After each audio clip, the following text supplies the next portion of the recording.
엄마, 아빠, 나 집에 왔어요. 그 목소리가 등대 꼭대기에서 울려 퍼졌을 때 저는 20년 만에 처음으로 무릎을 꿇었습니다. 파도 소리에 섞여 들려오는 그 떨리는 음성은 제가 평생 기다려온 단 하나의 말이었습니다. 잃어버린 빛이 돌아온 순간이었습니다. 이 이야기는 실화를 바탕으로 재구성했습니다. 끝까지 들으시면 반전에 놀라실 겁니다. 제 채널이 처음이시라면 좋아요와 구독 버튼 눌러주시고 어디에서 듣고 계신지 댓글로 남겨주시면 반갑게 인사드릴게요. 1막. 제 이름은 한도윤입니다. 올해로 65이 되었고 지난 30년을 외딴 등대에서 등대지기로 살아왔습니다. 사람들은 제게 왜 이렇게 쓸쓸한 곳에서 사느냐고 물었지만 저는 대답하지 않았습니다. 그저 바다의 소리를 녹음하는 일이 좋다고만 말했습니다. 사실은 기다리고 있었습니다. 무엇을 기다리는지도 모른 채 그저 파도가 무언가를 돌려줄 거라는 희망만으로 이곳을 지켰습니다. 그날 밤도 평소와 다르지 않았습니다. 저는 녹음기를 들고 등대 주변을 걸으며 파도 소리를 담고 있었습니다. 바람이 세차게 불었고 달빛은 구름에 가려 희미했습니다. 아내 정혜원은 등대 안에서 저녁 설거지를 하고 있었습니다. 여보, 너무 늦지 말고 들어와요. 혜원의 목소리가 바람에 실려왔습니다. 저는 손을 흔들어 대답을 대신했습니다. 그때까지만 해도 그날이 우리 삶을 완전히 뒤바꿀 줄은 몰랐습니다. 1시간쯤 지났을까요? 녹음을 마치고 등대로 돌아가는데 갑자기 둔탁한 소리가 들렸습니다. 심장이 철렁 내려앉았습니다. 급히 달려가 보니 혜원이 등대 계단 중간에 쓰러져 있었습니다. 혜원아, 혜원아. 저는 떨리는 손으로 그녀를 흔들었지만 의식이 없었습니다. 곧바로 응급호출 버튼을 눌렀습니다. 이곳은 육지에서 배로 30분이나 떨어진 곳이었기에 구조대가 올 때까지 제가 할 수 있는 건 아무것도 없었습니다. 15분이 지났을 때 헬기 소리가 들렸습니다. 해양연구소에서 비상의료팀을 보낸 것이었습니다. 한 젊은 여성이 가방을 들고 뛰어내렸습니다. 환자분 상태 확인하겠습니다. 얼마나 의식을 잃으셨나요? 그녀의 목소리를 들은 순간 저는 이상한 느낌에 사로잡혔습니다. 분명 처음 듣는 목소리였는데 어딘가 낯익었습니다. 마치 오래전 어디선가 들었던 것 같은 그런 기묘한 익숙함이었습니다. 한 15분쯤 된 것 같습니다. 저는 떨리는 목소리로 대답했습니다. 젊은 연구원은 능숙하게 혜원의 상태를 확인하고 응급처치를 시작했습니다. 그녀의 움직임은 빠르고 정확했습니다. 맥박은 안정적입니다. 지금 바로 본토 병원으로 이송하겠습니다. 혜원은 곧 헬기에 실려 떠났고 저도 함께 탔습니다. 그 짧은 시간 동안 저는 계속 그 젊은 여성의 얼굴을 훔쳐봤습니다.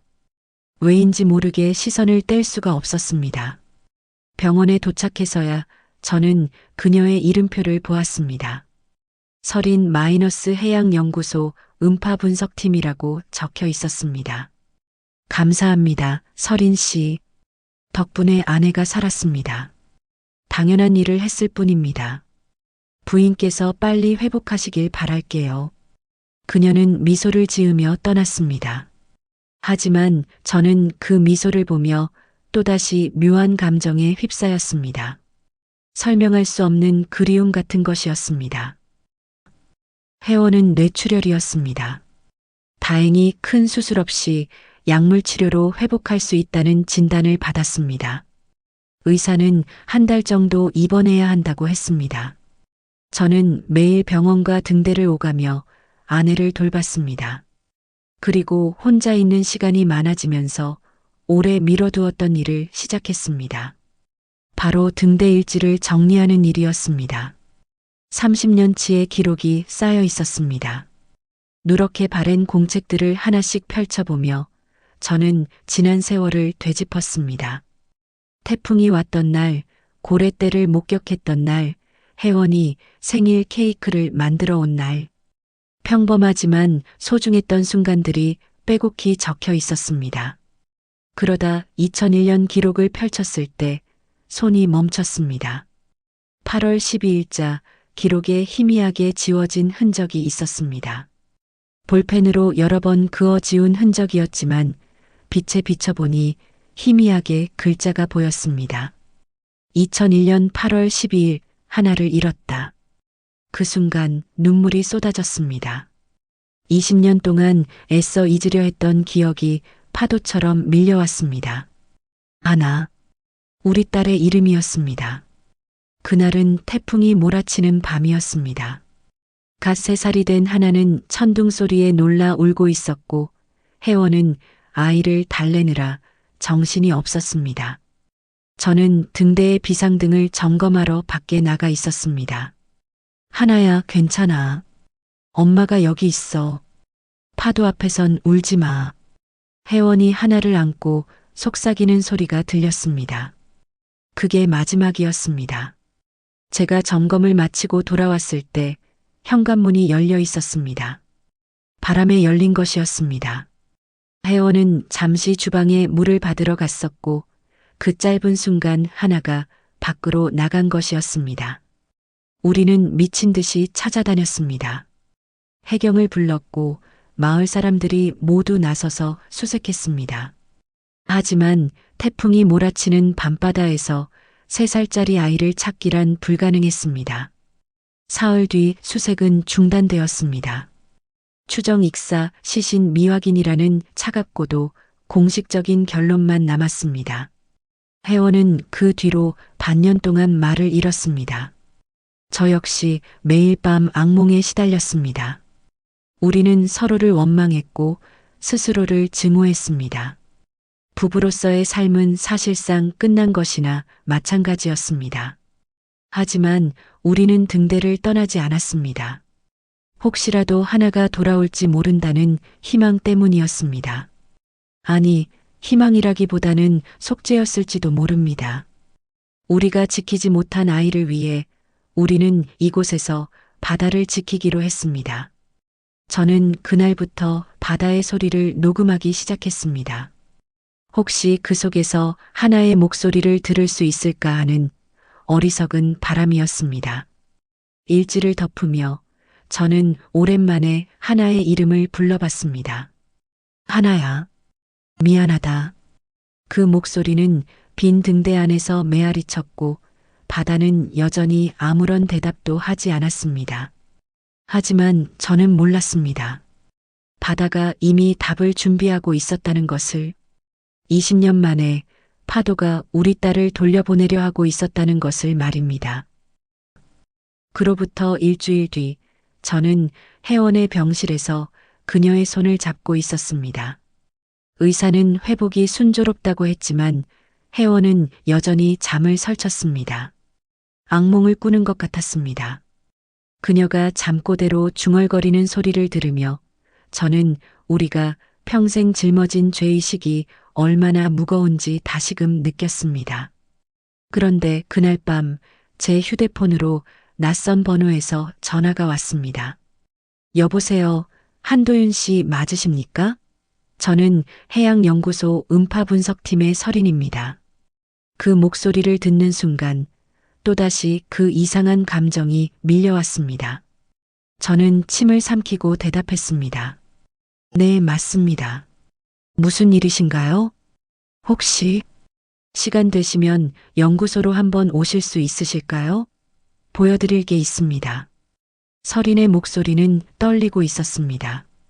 마치 무언가 중요한 것을 발견했지만 어떻게 말해야 할지 모르는 사람의 목소리 같았습니다. 저는 다음 날 아침 일찍 연구소로 향했습니다. 바다를 가로지르는 배 위에서 저는 계속 그녀의 목소리를 떠올렸습니다. 왜 그렇게 낯익게 느껴졌을까요? 연구소에 도착하자 설인이 저를 맞이했습니다. 그녀의 얼굴은 창백했고 눈가에는 어제 잠을 못 잔 듯한 그림자가 드리워져 있었습니다. 이쪽으로 오세요. 서리는 저를 분석실로 안내했습니다. 컴퓨터 화면에는 복잡한 음파 그래프들이 펼쳐져 있었습니다. 그녀는 마우스를 움직이며 말했습니다. 저희가 최근에 이 해역의 오래된 음향 데이터를 정리하고 있었습니다. 그러다가 이상한 파일을 발견했습니다. 화면에 한 파일이 떠올랐습니다. 파일명은 등대일지 2001 소리 WAV였습니다. 제 심장이 빠르게 뛰기 시작했습니다. 2001년 바로 그 해였습니다. 이 파일이 한도윤 씨께서 녹음하신 거 맞으신가요? 네, 아마도 그럴 겁니다. 제가 그때부터 바다 소리를 녹음하기 시작했으니까요. 서리는 잠시 망설이더니 재생 버튼을 눌렀습니다. 스피커에서 파도 소리가 흘러나왔습니다. 바람 소리, 갈매기 울음소리, 그리고 갑자기 아이의 웃음소리가 들렸습니다. 깔깔깔. 아빠, 저기 물고기. 저는 의자를 붙잡았습니다. 온몸이 얼어붙었습니다. 그 목소리. 그건 분명 하나의 목소리였습니다. 20년 전 제가 마지막으로 들었던 그 맑고 천진난만한 웃음소리였습니다. 이게 어떻게 말이 나오지 않았습니다. 서린이 떨리는 목소리로 말했습니다. 저도 처음엔 그냥 오래된 녹음 파일이라고 생각했습니다. 하지만 이 웃음소리를 들었을 때 이상하게 너무 낯익었습니다. 마치 제가 직접 들었던 것처럼요. 저는 서린을 바라봤습니다. 그녀의 눈에는 눈물이 고여 있었습니다. 한도윤 씨, 혹시 예전에 아이를 잃으신 적이 있으신가요? 그 질문에 저는 고개를 떨구었습니다. 입술을 깨물며 저는 간신히 대답했습니다. 네, 딸을 하나 잃었습니다. 20년 전에요. 침묵이 흘렀습니다. 서리는 손으로 입을 가리며 흐느꼈습니다. 저는 그녀가 왜 우는지 알 수 없었습니다. 죄송합니다. 제가 너무 무례한 질문을 드린 것 같네요. 아니에요. 괜찮습니다. 저는 일어서려 했습니다. 하지만 서린이 제 팔을 붙잡았습니다. 잠깐만요. 제가 한 가지만 더 여쭤봐도 될까요? 네, 말씀하세요. 서린은 깊은 숨을 쉬고는 물었습니다. 그 아이의 이름이 뭐였나요? 하나였습니다. 한자로 하나요. 그 순간 서린의 얼굴이 새하얘졌습니다. 그녀는 뒤로 비틀거리며 벽에 기댔습니다. 저는 급히 그녀를 붙잡았습니다. 괜찮으세요? 어디 아프신가요? 하지만 서린은 대답하지 않았습니다. 그저 멍하니 허공을 바라보고 있었습니다. 마치 엄청난 충격을 받은 사람처럼요. 서린은 그날 이후 이상하게 행동했습니다.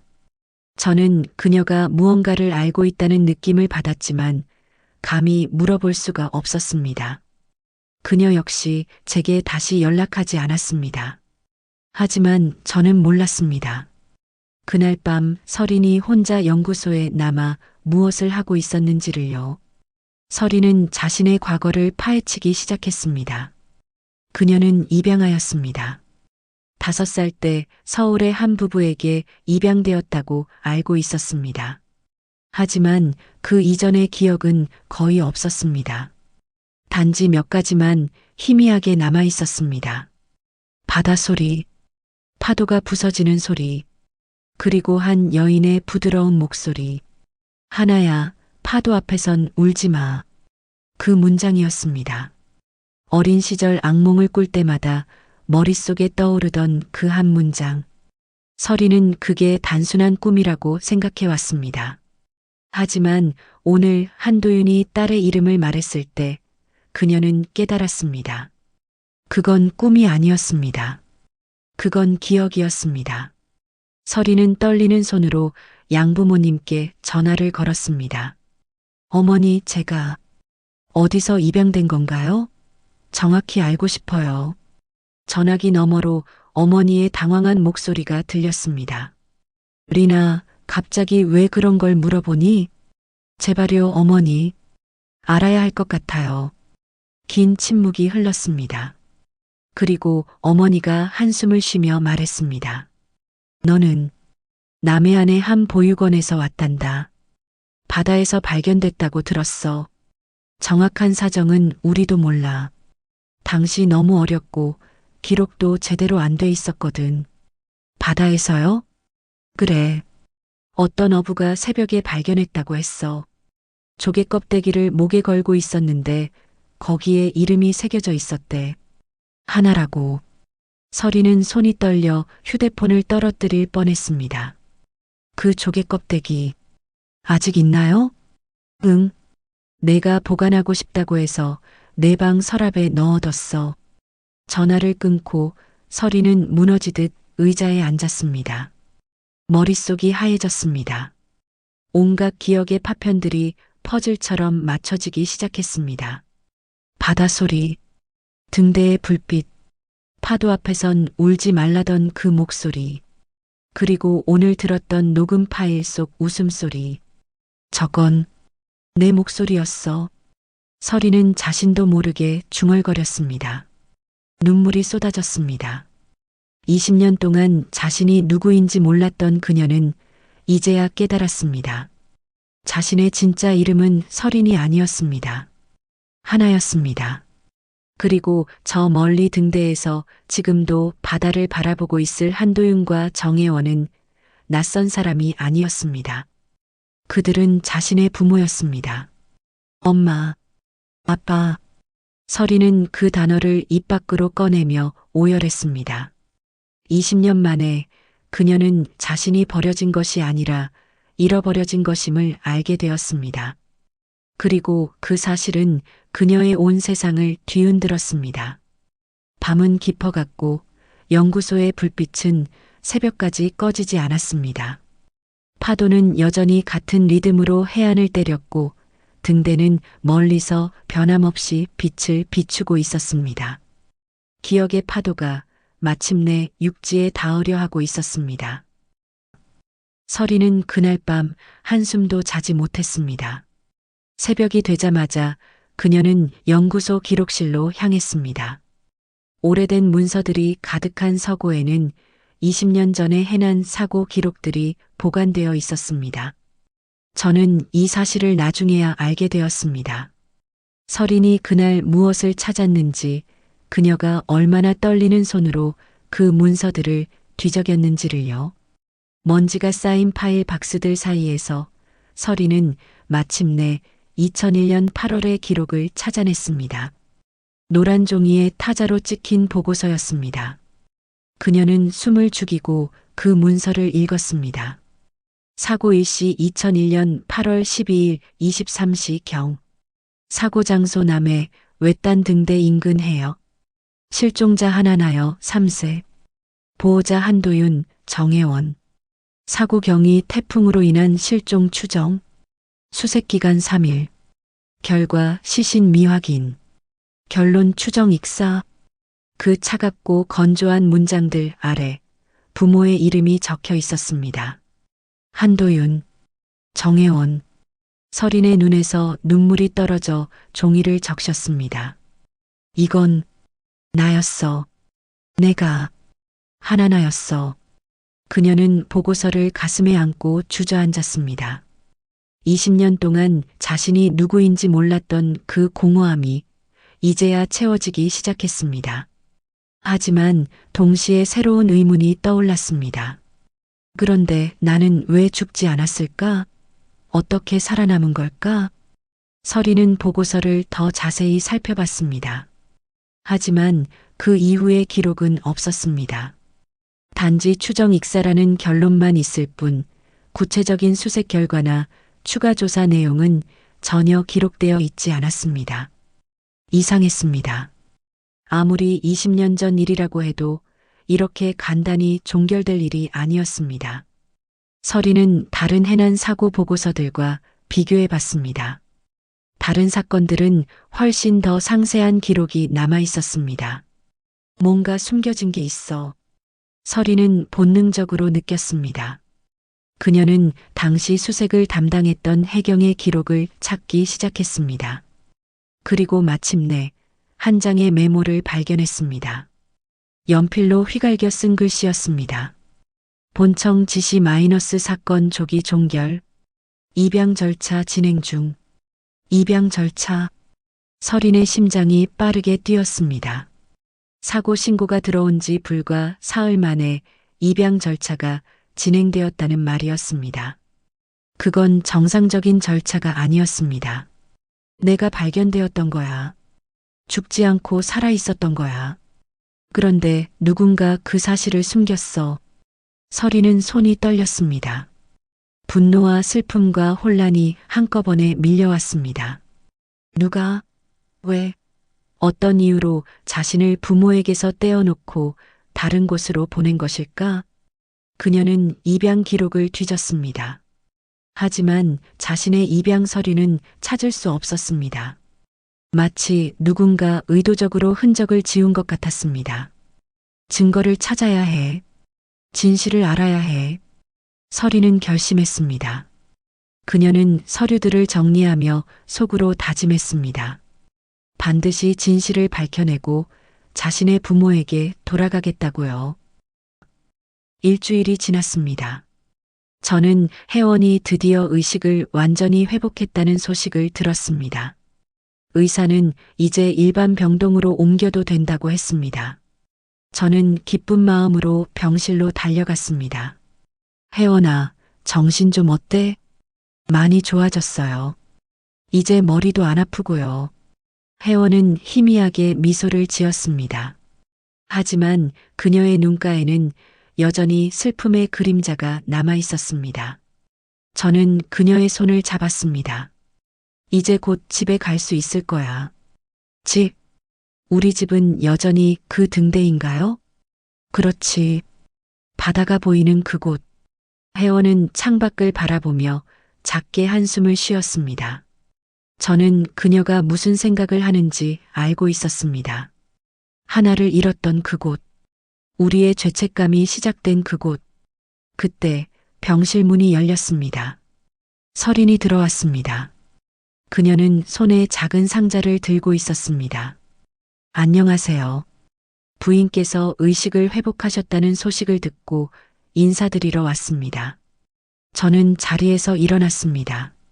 서린 씨, 어서 오세요. 덕분에 아내가 이렇게 회복했습니다. 서린은 혜원에게 다가가 인사를 했습니다. 혜원은 그녀를 보며 눈을 크게 떴습니다. 구해주셔서 정말 감사합니다. 덕분에 살았어요. 당연한 일을 했을 뿐입니다.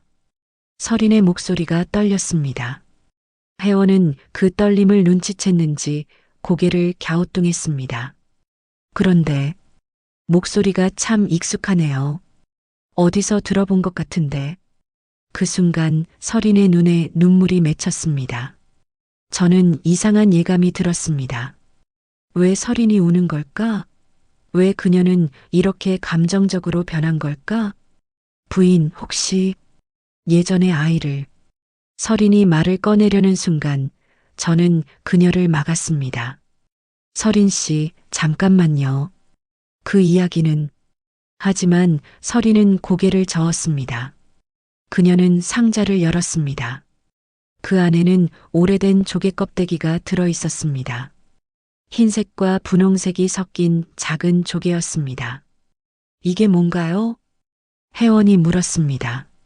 서리는 조개를 조심스럽게 꺼내 혜원에게 보여주었습니다. 조개 안쪽에 작은 글자가 새겨져 있었습니다. HANA. 그 순간 혜원의 얼굴이 하얗게 질렸습니다. 저도 숨이 멎는 것 같았습니다. 그 조개, 우리가 하나의 돌잔치 때 선물로 만들어준 그 조개였습니다. 이게 어떻게. 혜원의 목소리가 떨렸습니다. 서리는 무릎을 꿇고 혜원의 손을 잡았습니다. 부인, 혹시 20년 전에 딸을 잃으셨나요? 하나라는 이름이. 혜원은 대답하지 못했습니다. 그저 눈물만 쏟아냈습니다. 저도 벽에 기대서야 했습니다. 다리에 힘이 풀렸습니다. 그게 무슨 소리요? 제 목소리도 떨렸습니다. 서리는 저를 돌아보며 말했습니다. 저는 입양아입니다. 5살 때 서울의 한 가정에 입양되었어요. 그 이전의 기억은 거의 없지만 단 한 가지만 기억했습니다. 바다소리와 한 문장이요. 무슨 문장이요? 파도 앞에선 울지 말라는 그 말이요. 혜원이 비명을 질렀습니다. 그건 내가 하나한테 했던 말이에요. 내 딸한테. 병실이 순식간에 울음소리로 가득 찼습니다. 저는 서린의 얼굴을 자세히 바라봤습니다. 처음 봤을 때부터 느꼈던 그 낯익음. 이제야 이해가 되었습니다. 그녀의 눈, 혜원과 똑같은 모양이었습니다. 그녀의 웃는 모습, 어릴 적 하나와 닮아 있었습니다. 제가 무의식 중에 끌렸던 이유, 그건 혈육이 느끼는 본능이었던 것입니다. 하나야, 너 정말 우리 하나니? 혜원이 떨리는 손으로 서린의 얼굴을 만졌습니다. 서린은 고개를 끄덕이며 울었습니다. 저도 확신할 순 없어요. 하지만 모든 게 일치해요. 날짜도 장소도 이름도 그리고 이 조개도요. 저는 주저앉았습니다. 20년 동안 우리는 딸이 죽었다고 믿었습니다. 바다가 그 아이를 데려갔다고 생각했습니다. 하지만 그게 아니었습니다. 하나는 살아 있었습니다. 그리고 지금 우리 앞에 서 있었습니다. 미안하다. 정말 미안하다. 저는 그 말밖에 할 수 없었습니다. 혜원도 서린도 모두 울고 있었습니다. 간호사들이 놀라서 달려왔지만 우리는 아무것도 설명할 수 없었습니다. 20년 만에 우리 가족이 다시 만났습니다. 하지만 아직 풀리지 않은 의문이 남아 있었습니다. 하나는 어떻게 살아남았을까? 누가 그 아이를 발견했을까? 그리고 왜 우리에게 알리지 않았을까? 진실은 아직 바닷속 어딘가에 잠겨 있었습니다. 하지만 우리는 알고 있었습니다. 이제 그 진실을 찾아낼 때가 왔다는 것을요. 그날 밤 우리는 병실에서 함께 밤을 새웠습니다. 의사는 혜원의 상태를 고려해 조용히 쉬라고 했지만 우리는 그럴 수 없었습니다. 20년 만에 다시 만난 가족이 어떻게 서로를 떼어놓을 수 있겠습니까? 서리는 자신의 이야기를 들려주었습니다. 어떻게 서울의 가정에 입양되었는지, 양부모님이 얼마나 자신을 사랑으로 키워주었는지, 하지만 늘 공허함이 있었다는 것을요. 혜원은 그녀의 손을 꼭 잡고 울었습니다. 미안해. 정말 미안해. 아니에요. 어머니 잘못이 아니에요. 하지만 저는 알고 있었습니다. 우리 부부가 평생 짊어진 죄책감이 얼마나 무거웠는지를요. 그리고 이제 그 죄책감에 새로운 감정이 더해졌습니다. 바로 분노였습니다. 대체 누가 이런 짓을 한 거지? 왜 우리에게 알리지 않은 거야? 저는 주먹을 불끈 쥐었습니다. 서린이 조용히 말했습니다. 연구소 기록실에서 이상한 메모를 발견했어요. 본청 지시 마이너스 사건 조기 종결. 입양 절차 진행 중이라고요. 누군가 의도적으로 사건을 은폐한 것 같아요. 본청이라면 해양경찰청을 말하는 건가요? 네. 그런데 더 이상한 건 제 입양 기록이 어디에도 없다는 거예요. 마치 흔적을 지운 것처럼요. 저는 깊은 한숨을 쉬었습니다. 누군가 조직적으로 이 일을 감췄다는 뜻이었습니다. 하지만 왜 3살짜리 아이를 부모에게서 떼어놓고 어딘가로 보낼 이유가 무엇일까? 혹시 당시 등대 관리를 담당했던 사람을 찾아볼 수 있을까요? 서린의 제안에 저는 고개를 끄덕였습니다. 그때 본청에서 파견 나온 관리인이 있었어. 이름이 최 부장이었던 것 같은데 그분을 찾아야 해요. 진실을 알아야 해요. 서린의 눈에는 결연한 빛이 어려 있었습니다. 저는 그 눈빛을 보며 확신했습니다. 이 아이가 정말 우리 딸이라는 것을요. 혜원과 똑같은 그 단호함이었습니다. 사흘 후 저는 오래된 등대관리 사무소를 찾아갔습니다. 퇴직자 명단을 뒤져 최 부장의 연락처를 겨우 알아냈습니다. 그는 지금 남해의 작은 마을에서 혼자 살고 있었습니다. 전화를 걸었을 때 그는 처음엔 만나기를 거부했습니다. 그때 일은 다 잊으시오. 이제 와서 뒤적일 게 뭐가 있소? 제발입니다. 제 딸의 일이에요. 진실을 알아야 합니다. 긴 침묵이 흘렀습니다. 그리고 그가 한숨을 쉬며 말했습니다. 내일 오시오. 말해줄 게 있소. 다음 날 저는 서린과 함께 그의 집을 찾아갔습니다. 낡은 단독주택 앞에서 우리를 맞이한 건 백발이 성성한 노인이었습니다. 그는 우리를 보자마자 고개를 떨구었습니다. 들어오시오. 우리는 거실에 앉았습니다. 최 부장은 오랫동안 입을 열지 못했습니다. 그의 손이 떨리고 있었습니다.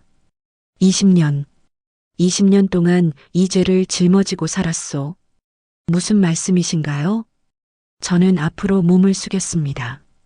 최 부장은 눈을 감고 말했습니다. 그날 그 아이는 안 죽었소. 새벽에 순찰하던 어부가 발견했소. 파도에 떠밀려 작은 섬 해안에 있었다오. 기적적으로 살아있었소. 저는 숨이 멎는 것 같았습니다. 서린도 얼굴이 하얗게 질렸습니다. 그런데 왜 우리에게 알리지 않으신 겁니까? 본청에서 지시가 내려왔소. 최 부장의 목소리가 떨렸습니다. 당시 해양경찰청 고위 간부 중 한 명이 아이를 입양하고 싶어 했소. 자식이 없었던 그는 기회를 노리고 있었소. 그리고 그날 그 기회가 온 거요. 뭐라고요? 저는 자리에서 벌떡 일어났습니다. 분노가 치밀어 올랐습니다. 그게 무슨 말도 안 되는 소리입니까? 살아있는 아이를 부모에게 알리지 않고 훔쳐간 겁니까? 미안하오. 정말 미안하오. 최 부장은 무릎을 꿇었습니다.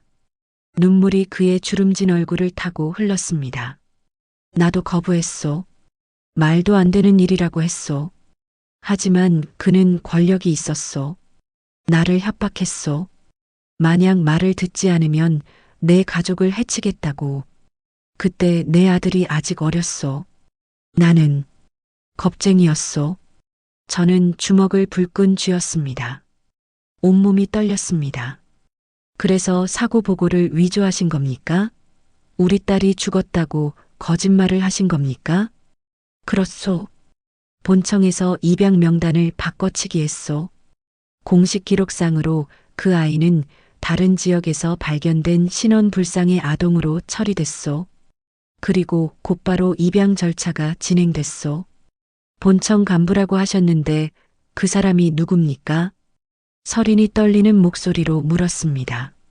최 부장은 한참을 망설이다 대답했습니다. 서재훈이라는 사람이었소. 하지만 그는 10년 전에 이미 죽었소.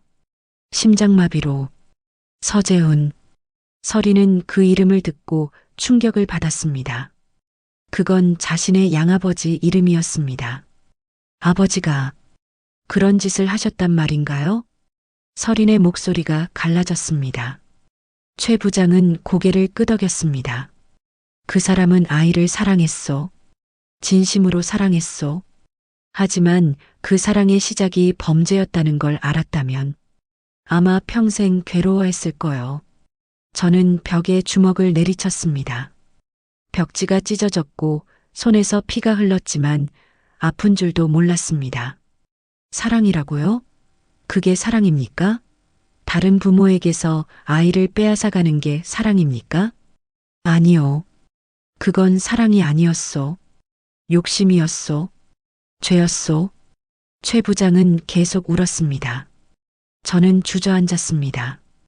20년, 20년 동안 우리가 겪은 고통이 한 사람의 이기심 때문이었다는 사실이 믿기지 않았습니다. 그럼 제 양어머니는 이 사실을 알고 계셨나요? 설인이 물었습니다. 최 부장은 고개를 저었습니다. 아니요. 부인은 아무것도 몰랐소. 그저 정상적인 입양 절차를 거쳐 아이를 입양했다고 생각했소. 서재훈 혼자만 진실을 알고 있었소. 설이는 두 손으로 얼굴을 가렸습니다. 자신을 사랑으로 키워준 아버지가 사실은 범죄자였다는 사실을 받아들이기 힘들었습니다. 저는 그녀의 어깨를 잡았습니다. 설이나, 아니 하나야. 너의 잘못이 아니야. 너는 피해자야. 하지만 저 때문에 두 분이, 아니야. 내 잘못이 절대 아니야. 저는 그녀를 껴안았습니다. 20년 만에 처음으로 저는 제 딸을 품에 안았습니다. 그녀는 제 품에서 울었습니다. 저도 함께 울었습니다. 최 부장은 바닥에 엎드려 절을 했습니다. 평생을 속죄하며 살겠소. 용서해 주시오. 제발. 저는 그를 바라보았습니다. 분노도 있었지만 동시에 연민도 느껴졌습니다. 그도 피해자였습니다. 권력 앞에 무릎 꿇을 수밖에 없었던 약자였습니다. 저주받을 놈은 따로 있소. 최 부장이 떨리는 목소리로 말했습니다. 서재훈, 그 사람도 마지막엔 후회했을 거요. 양심의 가책으로 평생을 괴로워했을 거요. 그게 그 사람의 벌이었소. 우리는 그날 모든 진실을 알게 되었습니다. 바다가 아이를 데려간 게 아니었습니다. 사람이 데려간 것이었습니다. 권력을 가진 한 사람의 욕심이 두 가정을 파괴한 것이었습니다. 등대로 돌아오는 길, 설이는 창밖을 바라보며 말했습니다. 이제 어떻게 해야 할까요? 저는 그녀의 손을 잡았습니다. 우리는 살아야지. 함께. 잃어버린 20년을 되찾을 순 없지만 앞으로의 시간은 함께 만들어갈 수 있어. 설이는 고개를 끄덕이며 울었습니다. 그리고 작게 속삭였습니다. 아빠. 그 한마디에 저는 20년의 고통이 조금씩 씻겨 내려가는 것을 느꼈습니다. 아직 아물지 않은 상처였지만 이제 치유가 시작될 것이었습니다. 파도는 여전히 해안을 때렸고 등대는 변함없이 빛을 비추고 있었습니다. 우리 가족에게도 새로운 빛이 비치기 시작했습니다. 진실을 알게 된 후 저희는 며칠 동안 함께 시간을 보냈습니다. 혜원은 퇴원했고 우리는 등대로 돌아왔습니다. 설인도 함께였습니다. 처음으로 우리 세 식구가 한자리에 모인 것이었습니다. 저녁 식사를 준비하면서 혜원은 계속 설인을 바라봤습니다. 마치 꿈이 아닌지 확인하듯이요. 설인도 어색해하면서도 따뜻한 미소를 지었습니다. 어머니, 제가 설거지 할게요. 아니야, 내가 할게. 넌 쉬어. 괜찮아요. 하고 싶어요. 두 사람의 대화를 들으며 저는 가슴이 뭉클했습니다. 평범한 일상. 그저 함께 밥을 먹고 설거지를 하고 이야기를 나누는 것. 그게 얼마나 소중한지 20년 만에 깨달았습니다.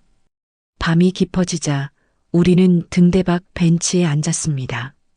바다를 바라보며 설인이 조용히 말했습니다. 제가 양부모님께 모든 걸 말씀드려야 할 것 같아요. 그래야겠지. 그분들도 알 권리가 있어. 혜원이 대답했습니다.